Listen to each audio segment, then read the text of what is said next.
Olá, estou aqui com meu caderninho para servir de cola sobre o que eu vou falar. Eu basicamente vou falar o que é consultoria de alimentos e como que eu vou fazer para começar a entrar nesse mercado de trabalho. É uma área muito desafiadora. Em diversos momentos eu tenho certeza que eu vou duvidar da minha capacidade, vou duvidar do caminho que eu tô seguindo, porque pode ter determinados momentos que vão ter gente mal educada ou então grosseiras, e eu já tenho consciência disso antes de entrar na faculdade, antes de começar nesse mercado, né? Eu só posso atuar depois que eu me formar, mas mesmo assim eu acredito que eu buscar mais informações sobre isso desde o início já vai me ajudar bastante, né? E eu sei que não vai ser uma jornada fácil, vou ter que enfrentar cada vez mais a minha timidez. Então vamos lá, aqui tá o caderninho, eu vou transmitir o que eu aprendi até agora. Basicamente, a consultoria de alimentos é um serviço que você presta aos donos de restaurantes ou estabelecimentos que manipulam alimentos, como supermercados, etc., em busca de melhoria tanto da equipe quanto da manipulação dos alimentos, ou então do controle do estoque, ou controle de porções que cada prato vai ser vendido, ou então na compra de alimentos. E não só isso, mas a distribuição de cartazes, de plaquinhas, né? Tipo, não levante lixeira com a mão, etc, né? Lave sempre as mãos. Então, seria um treinamento também de manipuladores de alimentos para eles se adequarem ao ambiente, né? Eu sei que vai ter gente, eu vou treinar a pessoa e vai ter gente que não vai querer fazer, nem vai ligar pra mim, vai ser mal-humorada, mas eu tenho que ser forte e fazer o meu papel do melhor jeito possível. O que for de consequência não tá nas minhas mãos jamais. Então eu tenho que ter muito isso em mente, ter a terapia em mente, tá? Eu tô até pensando em fazer terapia cada dia, cada semana que eu for me desafiar, eu ir na terapia antes, né? Porque não vai ser fácil, eu tenho certeza. Mas eu quero entrar nesse mercado de trabalho porque eu quero ter uma rotina mais flexível e um trabalho valorizado, porque essa área é muito valorizada. Mas esse valor só chega quando eu mesma valorizo esse trabalho. Então não adianta eu chegar lá e cobrar por migalhas o que eu faço. Então seria mais fácil fazer CLT logo, né? Eu tô lá pra ganhar mais e eu tenho que pôr isso em mente. Não é fácil, não é fácil. O recomendado é 138 por hora trabalhada, mas geralmente é R$100 que eu tava vendo.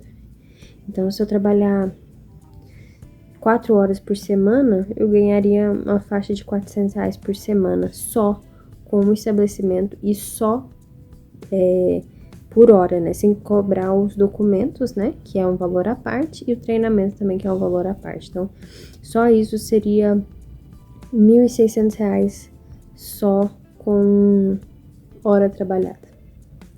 Pra vocês terem uma noção. Vamos supor que eu fechei contrato com 5 estabelecimentos. Seria mais de R$7.000. Então, é brutal, assim. É brutal. Tá na lei, tá na RDC 216, que os serviços de alimentação devem dispor de manual de boas práticas e de POPs. POPs, se eu não me engano, é procedimento operacional de... não vou lembrar agora, mas é referente à organização do local, né? E manual de boas práticas seria uma instrução para os manipuladores de alimentos. Na primeira aula que eu fiz, no dia 13 de maio, respondi perguntas, né? Uma delas foi: você já atua ou deseja atuar como consultora de alimentos e por quê? Aí eu escrevi: eu desejo atuar na área da consultoria de alimentos porque vejo uma profissão bem dinâmica e cheia de realizações. Apesar dos desafios, é uma área cheia de coisas boas. E isso aí, pra mim, é o que mais me motiva, sabe? Porque apesar de que eu vou ser bem remunerada, etc., é uma área que traz muita satisfação, tanto pessoal como profissional. Então, isso pra mim é o que mais vale, sabe? Eu não tá num trabalho me sentindo inútil, porque eu acho muito desgastante bater o ponto e sair depois de 10 horas, 8 horas, sabe? E ganhar pouco. Isso pra mim, sério, eu vou perder o sentido da minha vida. Eu não sei explicar. Eu tô parecendo como fala, mimadinha falando, né? Ai, não gosto de trabalhar. Mas não, gente. Eu levo muito a sério meu tempo. E muito a sério mesmo, porque é a minha vida. Vocês percebem? Quais conhecimentos você precisa aprimorar? A habilidade de comunicação, principalmente. Eu tenho muita vergonha, esse bloqueio, mas eu tô cada vez mais me esforçando para melhorar. Vocês podem ter certeza que eu me esforço. Você pode ter certeza, né, cara, que eu me esforço. E ter a ousadia de me colocar em situações conflitantes. Qual dessas formas de atuação você escolheria para começar? Eu gostaria de começar como profissional liberal com meu CPF. Eu não quero montar uma empresa, pelo menos a princípio, né? Ter um CNPJ com um contador e contratando mais pessoas, até porque eu teria que começar do zero, né? Não daria para eu querer de cara isso. Mas eu sinto que eu quero sempre atuar como liberal. Eu mesma comigo mesma, sabe? Eu sinto que eu não quero evoluir para mais que isso. Então é basicamente isso. Quais estabelecimentos eu poderia atuar? Supermercado, sanduicheria, pastelaria, cafeteria, lanchonete. Os melhores lugares para começar é lanchonete e cafeteria, porque são estabelecimentos menores e possuem processos mais simples de organização, né? Para eu começar a ver, ainda mais eu sem experiência nenhuma, seria um bom lugar para começar. Não é que não vai ter desafios, mas seriam desafios bem menores, né, do que se fosse uma cozinha industrial de um supermercado, né? E por que eu quero alcançar ser consultora de alimentos?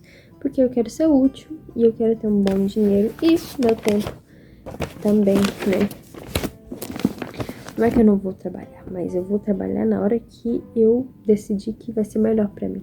O serviço que eu mais quero fazer, que eu acho que é o mais útil e completo, é a implementação das boas práticas, que engloba muitas coisas. Tanto da higiene do local, tanto do funcionamento dos equipamentos, etiquetamento dos alimentos, né? Evitar que vençam, que isso também evita os desperdícios, né? Consequentemente, que melhora o lucro, tudo vai melhorando, né? Lavar as mãos, usar as roupas adequadas, não usar adornos, né? Então, isso seria as boas práticas. Mas tem muitos outros serviços, né?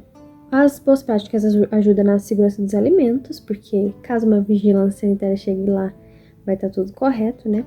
E também ajudaria na organização, porque que pareça, quando você tem um ambiente correto, organizado, fica tudo mais organizado.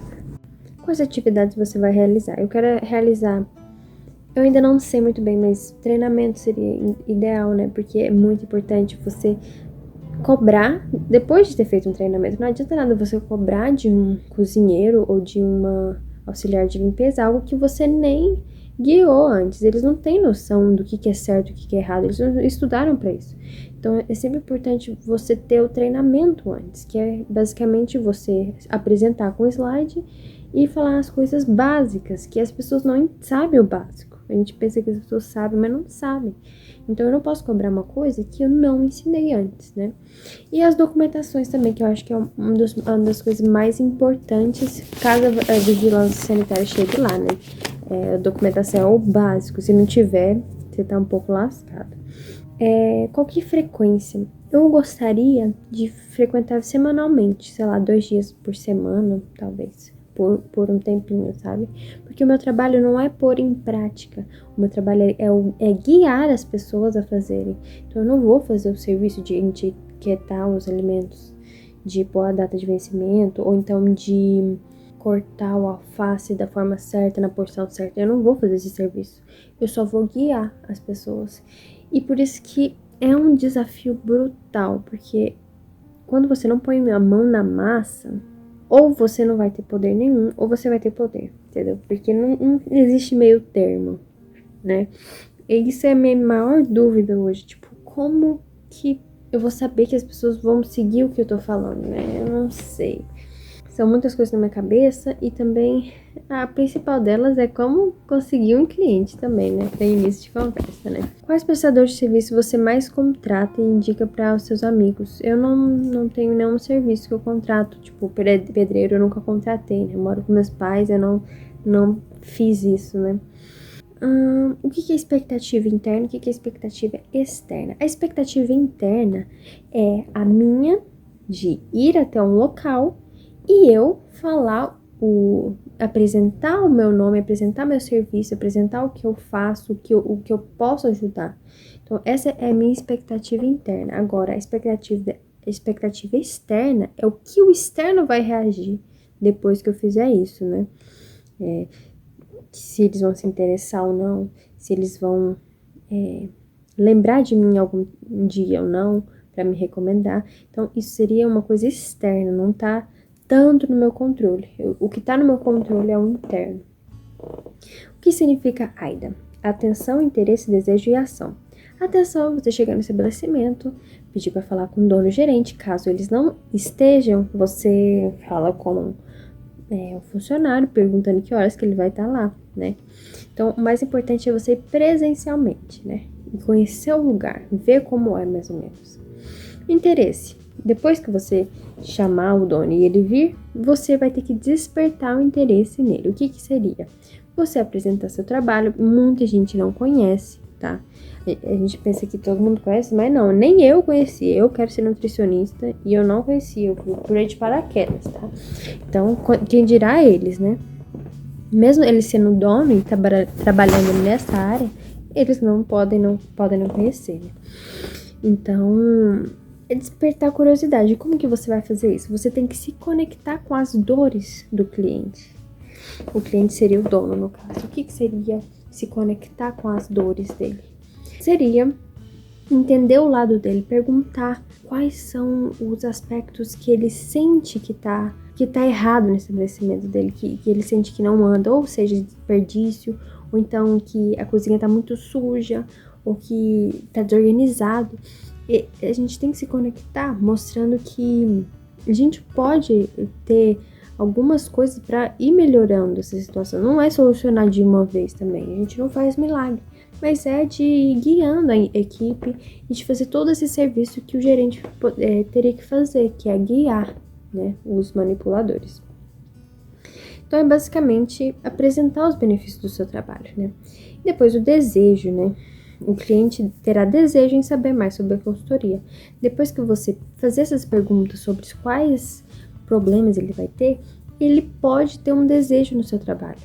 A gente não tá falando de, tá desesperada para arranjar um cliente e desde o início falar que eles têm que consultar com você, eles têm que te contratar. Não é assim, você tem que fazer uma conversa e lá pro final que você pode despertar o interesse dele, o desejo deles, né? E como que você faz isso? Você tem que conversar, entender o lado dele, não querer que ele te contrate de uma vez. É que nem quando você vai contratar, vamos supor que você é dono de um lugar. Você quer economizar o máximo possível. Se chega uma pessoa que querendo vender uma coisa claramente e não apresentar coisas que vão te convencer, você não vai aceitar. Então, mas se chega uma pessoa, desenrola a conversa, vê profundamente o que você está sentindo, aponta soluções não tão fora da realidade, você entende como que funciona o trabalho dela e fica interessado em saber. Não é uma tarefa fácil, eu não tenho coragem nem de falar direito tchau pra alguém, mas eu sei que nesses 5 anos eu vou ter que lutar. Tudo que eu faço todo dia é lutar. Vocês podem ter certeza, mesmo se no dia que eu tô sem conseguir me levantar pra ir pra academia, eu tô, de certa forma, com peso na consciência, porque eu sei que eu tenho que lutar. E todos os dias, não tem nenhum dia que eu passe que eu não me esforce em algum âmbito, mesmo que seja só levantar da cama, sabe? Tipo, parece ser fácil, né? Mas só o ato de ir pra academia é muito esforço pra mim, às vezes. E eu vou. Então isso mostra que eu tenho muita força de vontade. Mesmo que seja uma coisa pouca aos olhos dos outros. Mas pra mim é muita coisa. E não teve nenhum dia que eu deixei essa força de lado. Nenhum dia. Desde 2021 não tem nenhum dia. Cara, eu posso falar o que eu quiser da minha trajetória, mas não teve um dia que eu não fui e tentei. E no final é a ação, que é você explicar. Depois ele ter o desejo, você explica como que funciona o seu trabalho na prática e você marca outro encontro para apresentar as propostas, né? De solução e de dinheiro. Mas no geral, com a documentação, com treinamento 2 vezes por semana e trabalhando lá, fica R$1.400 por mês. Isso não é nem um salário mínimo, ou seja, ele teria todos esses serviços com menos de um salário mínimo. Mas eu não trabalharia lá todos os dias, porque não precisa. Porque eu tô guiando.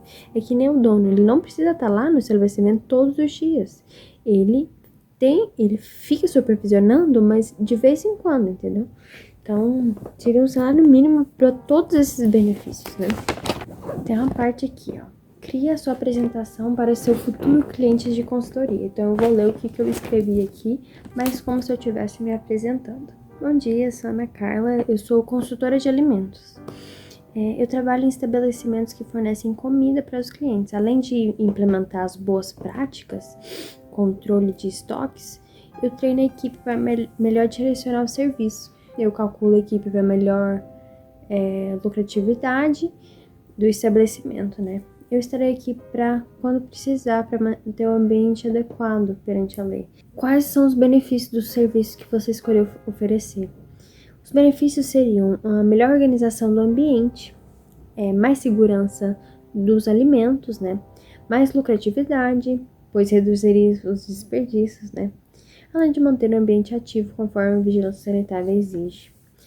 Nessa parte de segurança dos alimentos, é muito importante isso, porque caso alguém tenha algum tipo de intoxicação alimentar que tenha como ser comprovada, vai dar BO, porque é uma coisa muito séria, pode causar morte. Aí você pergunta, como que faz para saber se a pessoa se intoxicou com o seu estabelecimento ou com uma comida que ela comeu em casa, por exemplo? Todos os estabelecimentos que manipulam alimentos devem reservar uma quantia de alimento que está sendo vendido ou fornecido e fazer o congelamento por 3 dias. Tá? Depois de 3 dias pode descartar. Por quê? Caso uma pessoa venha ter uma intoxicação alimentar, alguém da saúde vai até o estabelecimento e vai resgatar as porções para analisar se tem algum tipo de contaminação e ter certeza que foi de lá que teve a intoxicação. E pode ficar feio pro estabelecimento. Mas é como eu digo, todo esse serviço do nutricionista, dos manipuladores de alimentos, são para minimizar a chance de contaminação. Não é 100% de certeza que nunca vai haver uma contaminação. Isso é praticamente impossível, porque a gente está lidando com pessoas, com a circulação de pessoas na cozinha, de alimentos que vêm de todos os lugares, né? É impossível ter 100% de certeza. Mas o que a gente pode fazer é aumentar a segurança. E isso é muito importante, porque a gente tá falando de vidas. Então, não é simples, sabe? Não é qualquer coisa que você pode oferecer de qualquer jeito. Porque se não tá dando uma intoxicação e causar morte, também pode dar um mal-estar na pessoa. Isso é muito ruim também. Não só morte é causa extrema, né? Quais perguntas poderosas você faria ao futuro cliente? No processo de conquistar o cliente, você teria que fazer algumas perguntinhas que são chaves, né? Aí nessa atividade que eu fiz, eu coloquei 3 perguntas. Eu acho interessante, mas não sei se eu faria. A primeira pergunta seria: você está 100% confiante de que a comida que é vendida é segura para os clientes? Essa é uma boa pergunta para fazer para o dono do estabelecimento. É segura mesmo? Eu ia fazer outra, tipo, você comeria essa própria comida, só que ficaria um pouco arrogante, né? Mas é seguro para os alimentos? Para os alimentos não, para os clientes? Próxima pergunta. Se os clientes estão satisfeitos com a agilidade dos pedidos, a gente pode pensar que o nutricionista não é responsável por isso, mas é.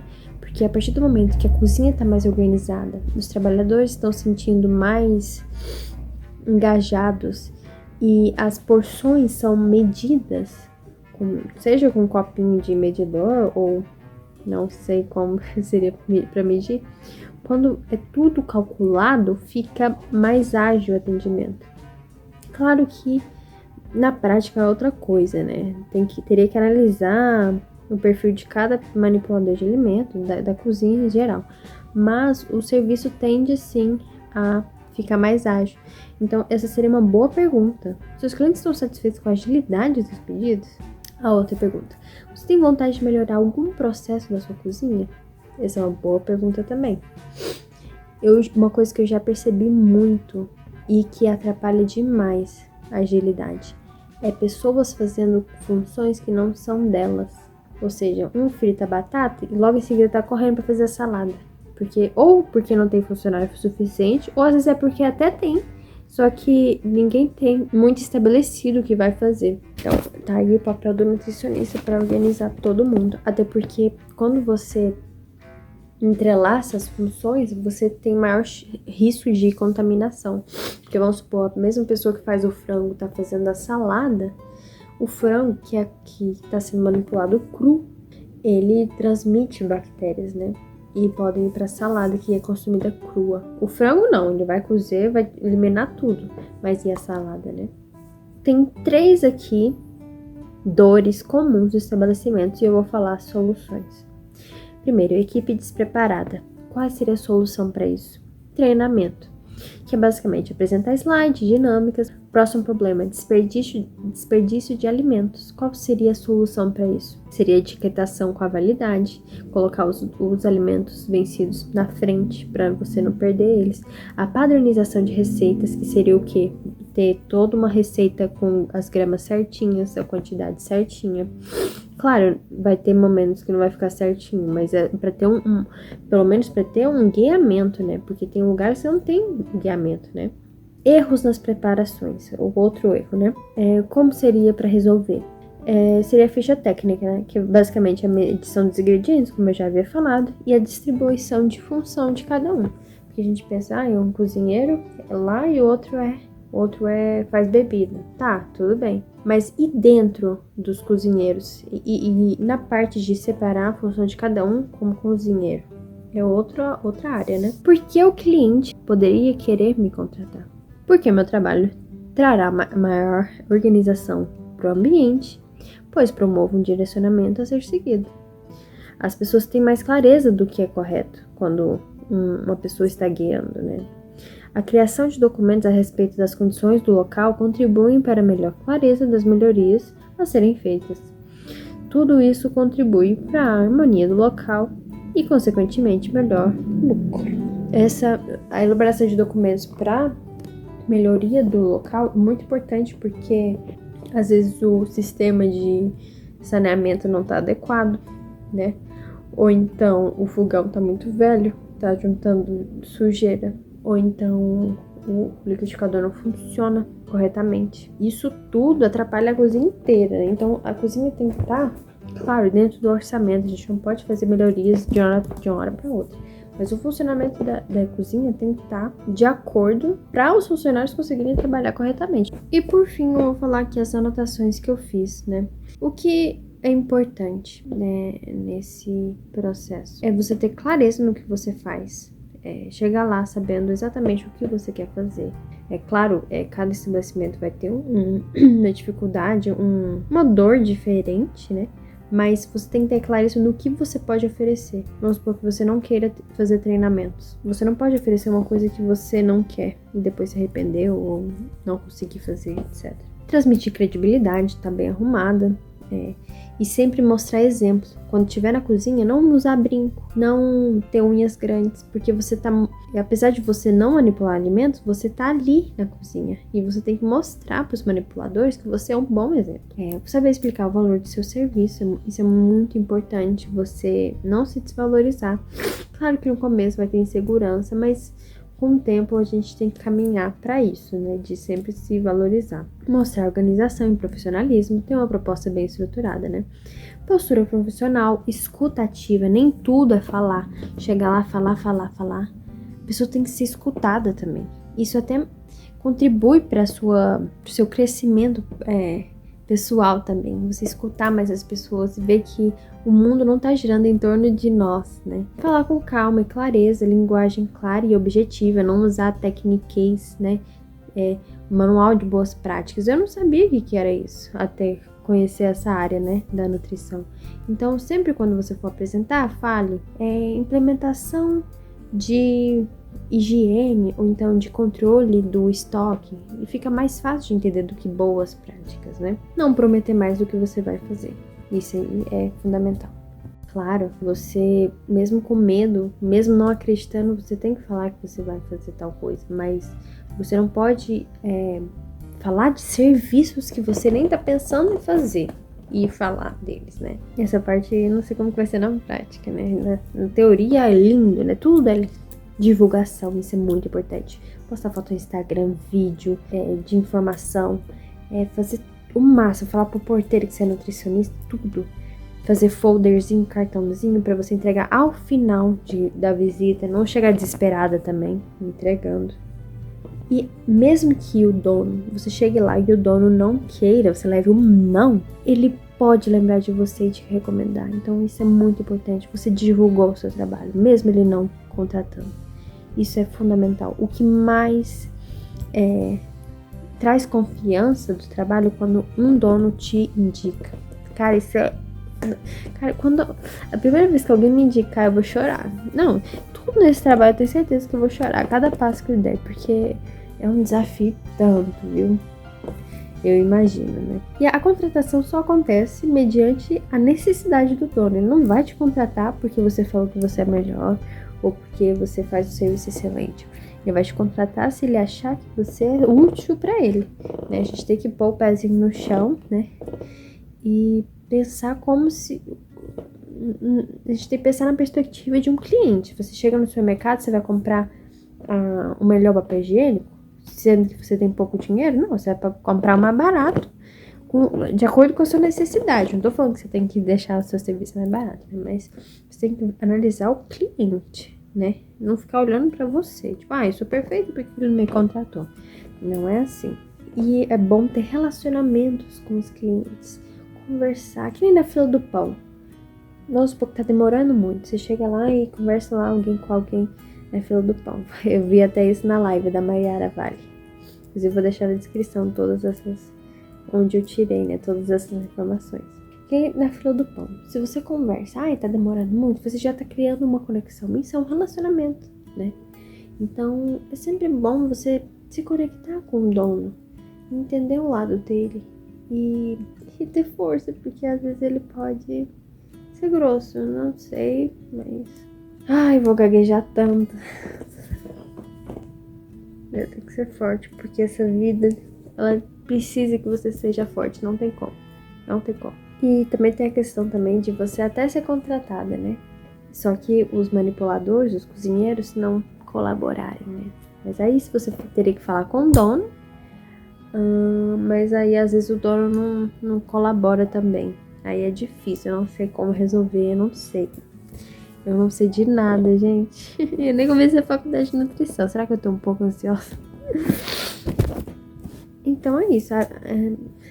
Aí era isso. Não tenha receio de levar um não. Porque você não tá vendendo, você oferecendo nada. Você está apenas se divulgando na primeira visita, né? Então, gente, é basicamente isso. Futuramente eu vou fazer mais vídeos a respeito. Porque eu quero que vocês venham junto comigo nessa jornada árdua, né? Um beijão.